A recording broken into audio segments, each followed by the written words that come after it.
Yeah, Bombolulu Workshops and Culture Center was founded in 1969, and its aim was to empower persons with different disabilities, empower them economically and even socially, so that they can become respective members of the society and finally integrate them back in the society.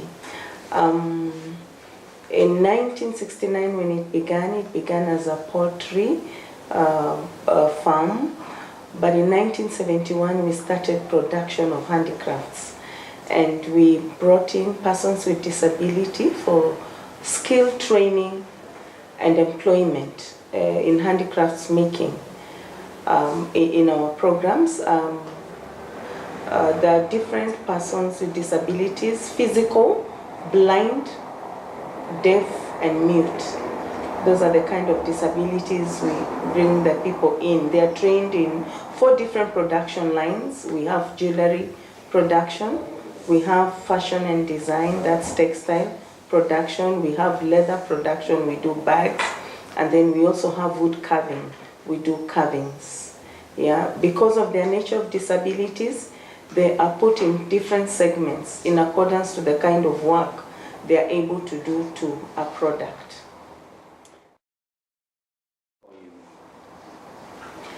I mean, when you look at the fair trade system, it's the standard that I think everybody needs to work with in any organization and in any trade, because then it causes everybody to be fair.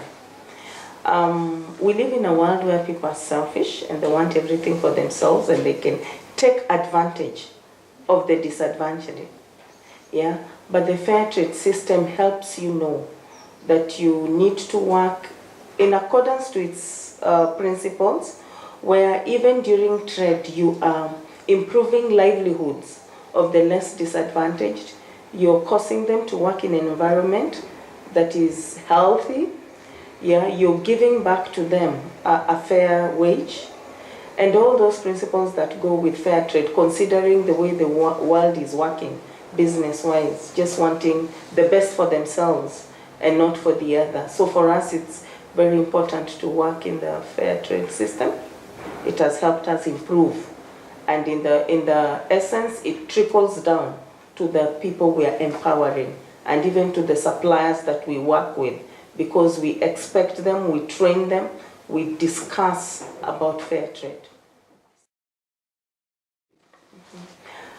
Because of the mandate that we have as an organization, persons with disabilities in Kenya and in Africa were people who were never seen in the public. Actually, traditionally, some parents would kill their own kids who were disabled, or hide them and not bring them out. But Bombolulu has offered a chance to persons with disabilities to come and be empowered and then be respected members of the society. And so we can see this impact in that we have seen many disabled people rise up to even do their own businesses. We have seen them raise up families. We are seeing them taking their children to school because of the wages that they make through the production of these handicrafts. And in Africa also, you do not only take care of your family, there are many extended families that are dependent on you. And as a result of them working in Bombolulu, they are able to even assist their own relatives. And as a result, they are respected in the community. And so when they go back to the community, they are now respected people, and they're not just being seen as disabled people. Okay, we do a lot of marketing locally. We do have a website, we have brochures, we go out on one-to-one to hotels because of our nature of products. They are gift items, and so we go to hotels to market our products. We also are a member of WFTO, and as a result of linking with them, they opened for us markets in the export region. And initially, we really did have a lot of buyers who were linked to WFTO. I guess that is how we have marketed ourselves. And then we go to tour farms, because Bombolulu workshop has a cultural center. And this cultural center depicts the culture of Kenyan tribes. And so we also go to the tour farms and then encourage them to sell Bombolulu as a must-visit place. Because when the tourists come, they can have a social tour, interact with our workers, go to the cultural center, hear about the different tribes of Kenya, and then be entertained by traditional music at the cultural center. And then we have a big, huge gift shop. So they're able to buy our products there.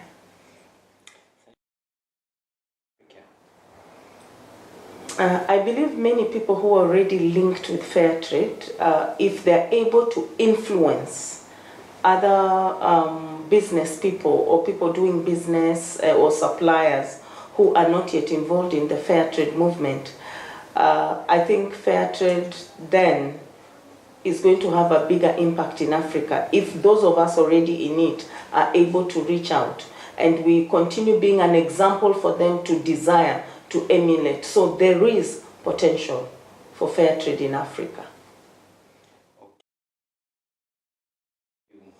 Okay. I'm very grateful that I was able to win this award after again hearing how many applicants actually submitted their proposals, and Bombolulu won this award. This has been our strategy now to do south to south. Because of the economic recession, many of our buyers in the north were affected. And for a long time, we've been looking to the north as the only people who can buy from us.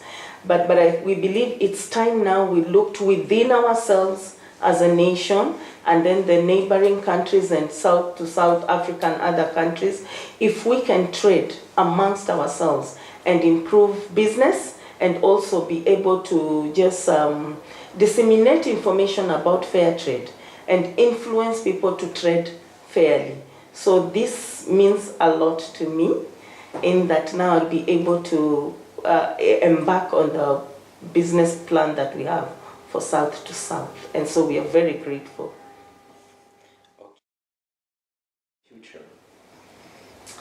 Our plans for the future is to expand our business nationally and regionally, and also expand our business still internationally to the UK and the US. Yeah, because both sides complement each other. And so we have strategy in place. There's still a lot to be done in terms of market research and all that. And those are our plans that will be able to penetrate new markets.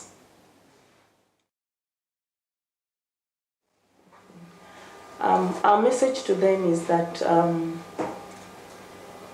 our kind of business is a business that empowers the disadvantaged in our country. And when they look at our products, they should not just look at a product. They should see beyond that product and know that they're impacting a person, a family, and even beyond that. And so we would encourage them to buy products from Bombolulu, to buy products from producers who are fair trade, because it's not about business, but it's about improving the livelihoods of the disadvantaged in our midst.